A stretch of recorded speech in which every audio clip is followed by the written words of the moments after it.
ranking every member of the Konoha 12 based off strength.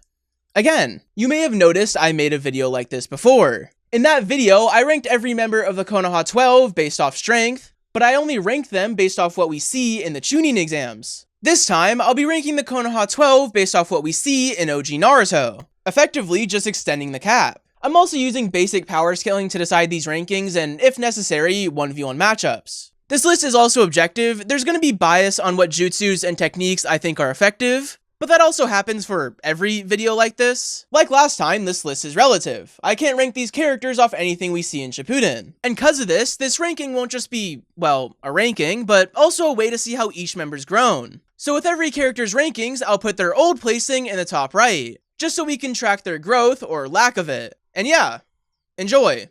Or don't. Like a lot of characters early into this list, Ino isn't necessarily here cause she's weak. It's cause she hasn't had enough screen time to improve. In OG Naruto, she only has one true fight, which was obviously against Sakura. That fight was a tie, as you probably know, but during that, there was a lot of luck on Ino's side. She's lucky her hair even went far enough for Sakura to naturally be able to step in it, and she's also lucky that Sakura even walked into her hair to begin with. If she were 5 degrees to the right or left, Ino's gamble would have failed and she probably would have lost. And unfortunately, this miraculously working in her favor isn't something I can credit her for. I can only critique Sakura for making a mental mistake. Not to mention, Ino isn't really fit for one-on-one fighting, she's more fit for a team effort. And while I do think being a solid teammate helps dictate strength, it should be noted that Ino's a big support character that needs teammates. She's not at that level in OG Naruto where she can be confident in a one-on-one matchup, and that's something I do think matters. So she's in 12.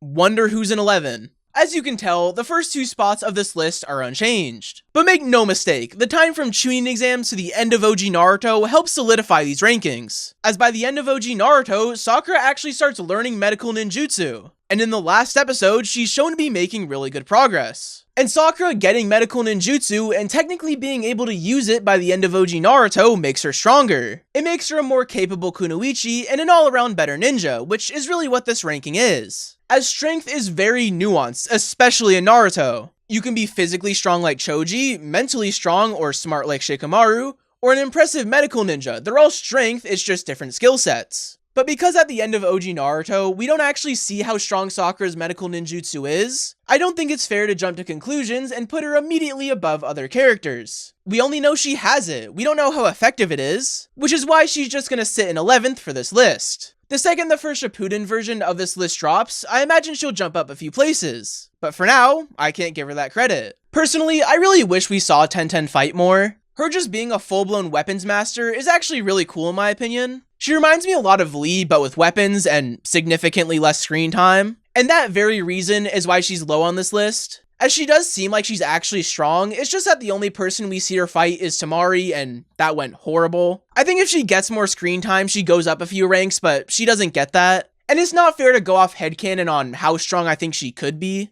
Hinata unfortunately shares the same fate as Tenten. She fights once in a fight against a much stronger opponent, then doesn't fight again for the rest of OG Naruto. Unlike Tenten, however, her fight still shows her being strong, just outmatched. Like, she does keep up with Neji for a bit, and would genuinely be threatening against other close-range fighters, it's just that we see her lose and then don't see her again. Which kinda sucks, but there's not really much else to say. If she had more screen time, she'd probably be a couple spots higher.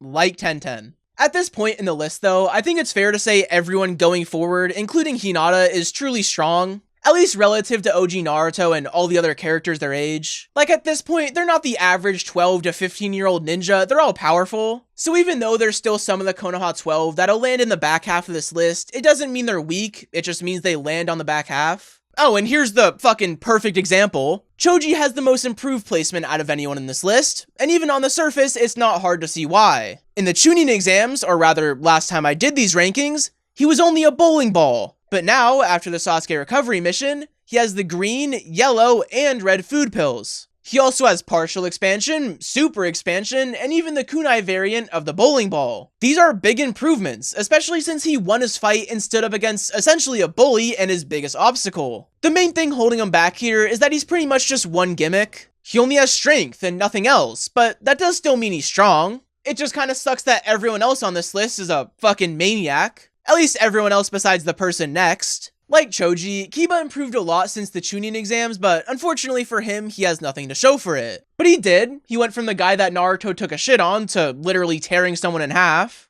And that very improvement is why he's still in the 7th spot, which, if anything, is impressive given his competition. Like, he had to fight the strongest members out of the Sound Ninja 5, and he almost won. And the only reason he lost was because of unfortunate luck. But even then, he was still skilled enough to get away for some time, allowing Kankuro to show up and help him. I have him over Choji for a couple of reasons, this being one of them. Like, the fact he had a stronger opponent yet got out of it with less injuries is proof of him being stronger. Not to mention, I think he would have beat Jirobo with his big-ass dogs. And his skill set in general is more threatening and more versatile. So shout out Kiba.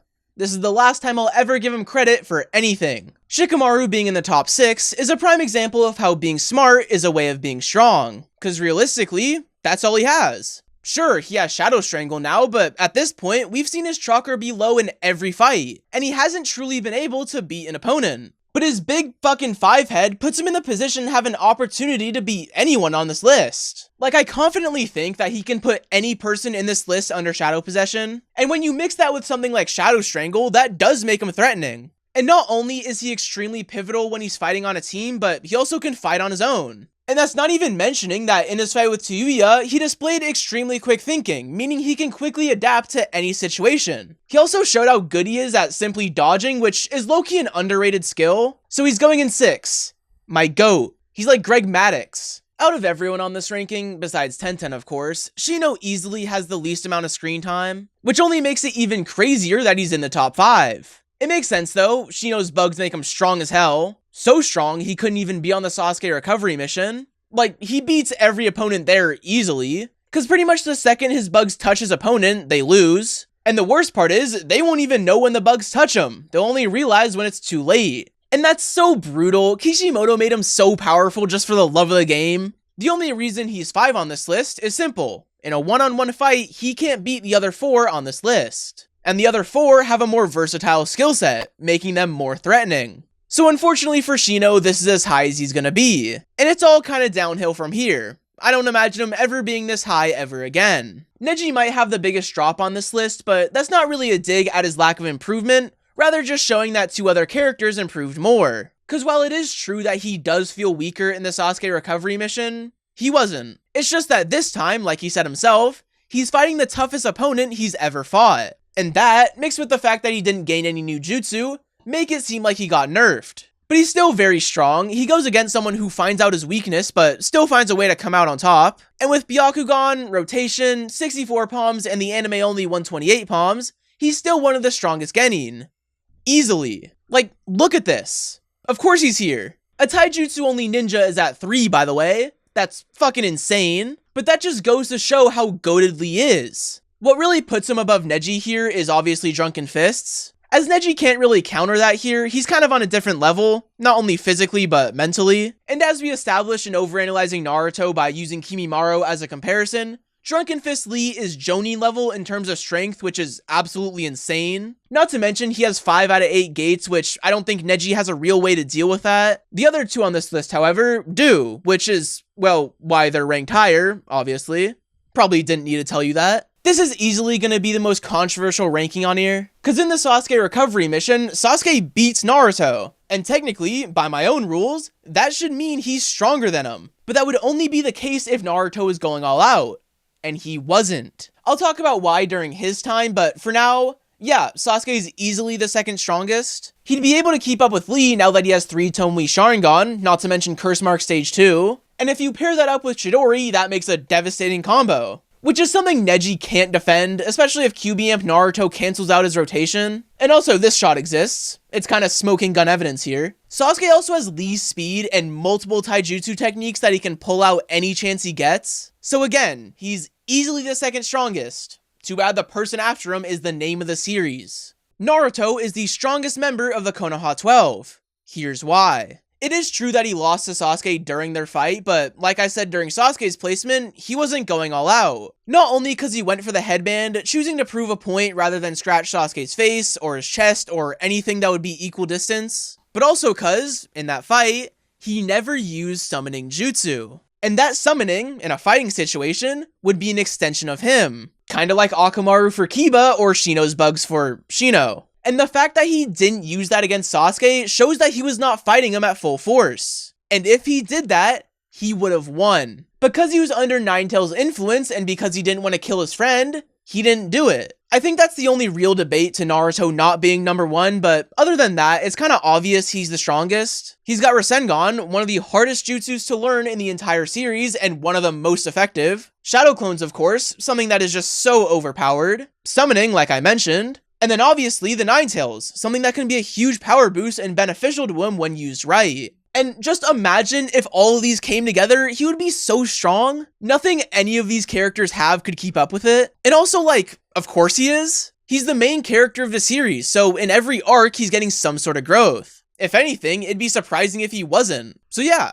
this is the list. If you disagree, then simply don't. It's just that easy. Next time I do a list like this will probably be after Tenchi Bridge or after Akatsuki Suppression, just so most of the characters have been seen. And that list is going to be a fucking outrage. If you want to support any more than just watching this video, then check out my pinned comment and donate to help support the families of the martyrs of the Islamic Center of San Diego. I won't know how much money's been donated as this video comes out, but still, if you can donate, then please do. Any money made from this video will be going directly to it. And yeah, thank you, Amin.